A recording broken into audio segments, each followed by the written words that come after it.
in this video, we'll look at the 5 best crypto cards available right now across the world.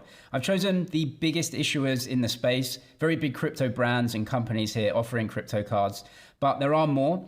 And also, a lot of these cards aren't available in every single region. So I'm going to go through that in this video, list out some of the differences. But to be specific, I'll leave all of the terms and conditions pages for these cards down in the description as well. So you can really specifically look at which incentives and other offers are available for you, or if the cards are or aren't available in your region. This is a broad overview and comparison of these cards then. And I think the major things here are essentially, how can we use these cards, right? And what are the costs of using them? Because if they're more costly than a normal card, there's no real point in using them. So the supported countries you can see on the left-hand side here. And again, you'll just have to look specifically into the brand that you want to use if it's available in your country or jurisdiction. And you can see the issuers here. It's either MasterCard or Visa card, but these are all prepaid debit cards essentially. So you need to preload some cash on there, either a fiat currency or a cryptocurrency.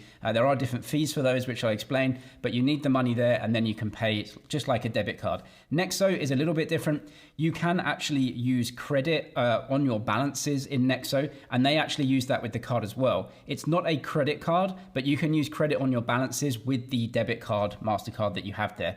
Card types, digital and physical. So you can have a card for your Apple and Google Pay literally instantly if you want to apply, and that's always free. There is a physical card for all of these as well. Some are free, some are paid. You might have to pay $5 or something, €5 for that. And on the right-hand side, incentives, there are some. Usually cashback, crypto back, or free or discounted purchases for Spotify or Netflix or something like that. All of these cards may have different sign-up offers, fees, and VIP tiers where you get benefits, but under the hood, they're all the same. So I want to explain how crypto cards work initially before getting into the specific comparisons. I'll use the Bybit card as an example right here. So what happens is you have money in your account and you spend on the card just like a normal Visa or MasterCard, and you pay the merchant.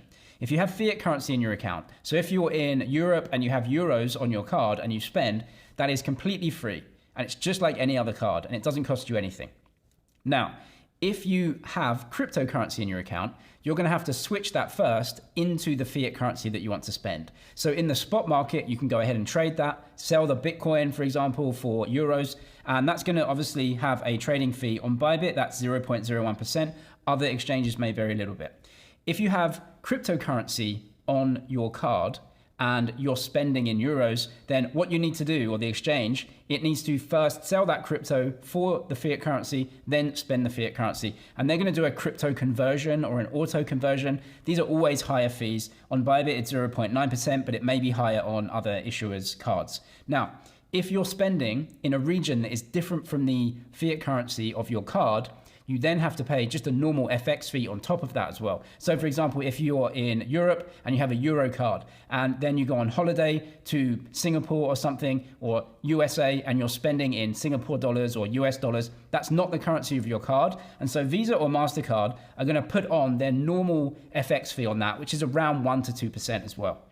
So the fees can add up every time you have to convert a currency. If you just spend the currency of your card and you have fiat, no fees. And that's pretty much exactly the same for all of these cards. Now, there are many other offers and incentives as well for these cards, which I'll get onto right now. But I will link all of the cards' offers and incentives at the top of the description as well, so you can see who is offering the best offers at the current time. As of making this video, Bybit and Crypto.com have the best offers and incentives. So if we go over to Bybit, what you can see here is that you will get, if you're a VIP member, free TradingView, ChatGPT, Netflix, Spotify, and Amazon Prime. And you pay for those with the card, and then you'll get rebates after with the card. But you have to be a VIP. If you're not, then you won't get those incentives. You also get cash back on the card. This is Bybit's anyway. So it works on a point system. You accumulate some points, and then every day or so, they will take those points, and you can either accumulate the points yourself or just switch them into a currency that you want to get cash back for. It auto cashbacks to USDT, the US dollar stablecoin, but you can change this to other currencies like Bitcoin as well. So you actually get, I think, around 2 or plus percent cashback if you're spending back in Bitcoin, which is pretty good, if you want to accumulate Bitcoin and just get some incentives anyway. You can actually choose that in the settings page. I'll also show you exactly how the Bybit fees and rates are laid out right here, so you can pause the video and see this. You might get this charge when you're spending in different currencies. That's an FX padding fee that happens on a lot of these cards. If you're changing currencies, they have to make sure that they have enough to pay all of the fees and rates. That gets given back to you when the actual charge is given. But you can see a lot of the fees here and, for example, ATM withdrawal fees, etc., which I'll show you for all of these cards. Next, we'll look at the Coinbase card, which as of right now, making this video, has no other offers or incentives to actually sign up and use the card. Now, they used to have pretty good cashback offers, but that seems to have been completely taken away right now. A lot of the terms and conditions for the Coinbase card have been almost impossible to find. I read through this entire document right here to see all of the offers and fees and other limits, but it's almost impossible to actually get the specific details right there. And Coinbase are obviously doing this on purpose. However, in the US specifically, and I know in the UK as well, monthly fee, right, purchase, there are no fees here. So you can just get the card and it works. However, for Coinbase, as is often the case with Coinbase, fees are extremely high and it's just not competitive versus other things. For example, when you trade on Coinbase, you're going to be paying 1% to 3% fees if you need to switch a crypto back into a stable coin or a fiat currency to spend on the card. Now, you can use Coinbase Pro, which I highly recommend, or Coinbase Advanced, it used to be called, but Coinbase Pro, much lower trading fees there. You can use it within the app. You can go over to the Pro version.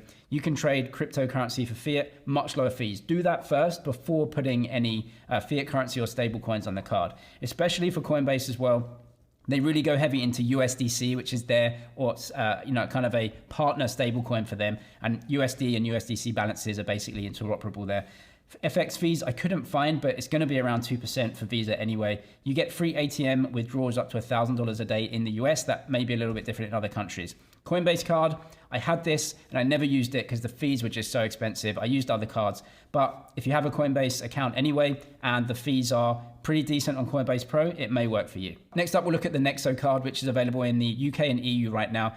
Nexo is more of a kind of fintech bank or neobank. That's kind of how they brand themselves, opposed to Bybit, which is much more focused on trading, and it does have the extras as well. It's bringing them in. Nexo is much more fintech bank kind of thing. So really, you just put your crypto on here, leave it there. You can lend it out and actually earn some yield on the crypto if you want. Not for everyone that, to be honest, but it is available with Nexo. And then you can actually take credit against your crypto on the platform as well. And that turns this debit card into somewhat of a credit card. It's not a credit card, it is a debit card, but if you take credit against your crypto, you can actually use that on the card as well. So you're taking credit against what you own and spending it out. So that's available, and it's kind of the only one that does this. Now for Nexo, the ATM withdrawals each month are from 200 to 2,000. It depends on your VIP tier and which level that you're in for that, but it starts at 200.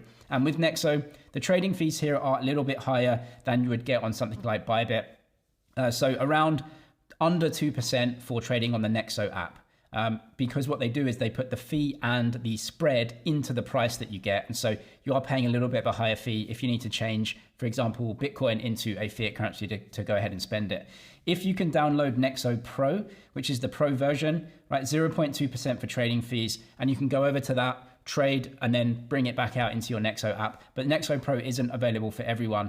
And what you can see here is 0.5 to 2% cashback on the card as well, but you get that in Nexo token. And so you might want to set out the Nexo token just for cash to actually get the cash back, or leave it in your account. Could go up and down in value because it's just a crypto token there. Probably down in value if they're giving it away for incentives, right? And again, the FX fee depends where you are in the world. If you're in the Euro region or EEA, could be as low as 0.2% and higher up to 2% if you're spending in different regions. Decent card, it's more of a fintech and neobank kind of application. The most popular crypto card over the last few years for sure has been the Crypto.com card. This used to have amazing offers and incentives, and not so much anymore. They've taken them away from the lower tiers and they've kind of moved a lot of the incentives up and made the card more expensive as well. So how this works essentially is, if you want the higher tiers and you want the higher rewards and offers, you have to buy and lock up CRO. CRO is Crypto.com's coin. This can go up and down in value. And so, if you're buying it in a bull market, you're going to be paying, let's say, $400 or $500 for the CRO, and the CRO might go down, so you lose the CRO. But if you're buying it in a bear market, it might go up in value, so you get a cheaper card. So it kind of is a little bit unreliable in that sense, but they make you lock up the CRO if you want these offers. Some of these cards you can choose without locking up CRO, but you do have to pay certain things to get some of the cards, and some of the offers won't be available unless you lock up the CRO. So how it works is, if you do lock up the CRO, you can pay here and you just get higher tiers. And as we can see, higher rewards, higher limits for ATM withdrawals, etc. And so we'll look at some of these right now on the crypto.com website. Again, I'll link all of these down below so you can see the offers at the current time and what they're doing. But you can see the service benefits, so subscription rebates for Spotify and Netflix. That was a big one for a lot of people. You only get 6 months now on the lower tier cards. You have to go up to the higher tier if you want permanent. And lounge access, again, as you can see, you can get this on the higher tier cards. But again, there's lots of terms and conditions here that I can't go through in this video. But they're okay, but they're getting more expensive. It was great a few years ago, very cheap, and now it's a little bit more expensive to get these benefits. But if you just want the free card, that is completely free. You can use that, and it's actually very good. Crypto.com have very good fiat currency on and off ramps, and a lot of people like using them because it's just a lot easier to get money in and out of this application. And then if you have the fiat currency there, you can use the card very easily as well. Before getting the Crypto.com card, just check the terms and conditions in your region because there are some extra charges here that you may not be aware of. For example, if you lose the card, you actually have to pay to replace it up to 50 euros or the currency equivalent. And if you want to cancel the card completely and actually shut down your account, you have to pay for that. Now, there is no inactivity fee, so you can just leave it there in your account. But if you want to shut the account, you have to pay. So all of these things are annoying and they could add up over time. So again, I'll leave all of the links below to all of the terms and conditions so you can see what the fees are and everything in your region. One of the best crypto cards out there that most people may not believe to be a crypto card is the Revolut card. So if you're in the UK or Europe, I'm sure you know Revolut and probably use them. Very, very low cost fiat currency foreign exchange. And so you can do it in the app, or if you have the card, you just go on holiday, tap to pay in any currency. The FX fee is going to be super low, very convenient, and not many costs. Really, really good. Well, in Revolut, you can now trade crypto. So just go into your account, you can buy and sell the crypto, you hold the crypto there. If you want to spend it, just sell out into a fiat currency first, and then you can spend it on the card. The downside here is that the crypto trading fees are higher, around 1 to 2%, which isn't great. For example, Bybit is 0.1% trading fees, and it does add up. Now, if you can have Revolut X, which is the pro trading version, if you can have that and trade on there, trading fees are super low, anywhere from 0 to 0.09% right now. I think that's introductory because they're just allowing crypto trading on Revolut X, probably go up over time. But FX fees are very good, and you can either have a free account or you actually have to pay a yearly fee for some of the other high-end accounts. But you can also get travel insurance, eSIMs, and everything with Revolut. So it's a decent app, I think, if you're just looking to trade around and spend some of the crypto profits that you have either in your own country or on holiday or anything like that. Crypto cards can work and can be easy, but they aren't entirely necessary. If you just want to use a low-cost exchange like Bybit and you pay 0.1% trading fee into a fiat currency, and then you can withdraw that to your bank with your existing cards, you can do that as well. But some of these do make it easier. Some of them do have foreign currency accounts as well, which can work out. But some of the fees can add up if you're spending in different currencies all the time and converting from crypto into fiat currency. So you have to be careful about the incentives that you get and the actual cost that you're paying for transactions. Also, in most jurisdictions, if you sell crypto, that is a taxable event. And so you would have to register that as a taxable event and work out if you made a profit or a loss, and then register that with your tax authorities. So some countries, there's no capital gains tax, so you can spend crypto directly. Other countries, that would be a taxable event that you have to register, which is why it's usually better to just sell a chunk of crypto first into a fiat currency for some spending, have that in your accounts so you can see that, and then register it at the end of the year for the tax that you would need to pay, if any. So just watch out for that when spending on crypto cards. They can be useful, but they can also be a nightmare as well. I'll leave all of the details to these cards down in the description below. I'm James, it's MyZG. Cheers for watching, and I'll see you in the next one.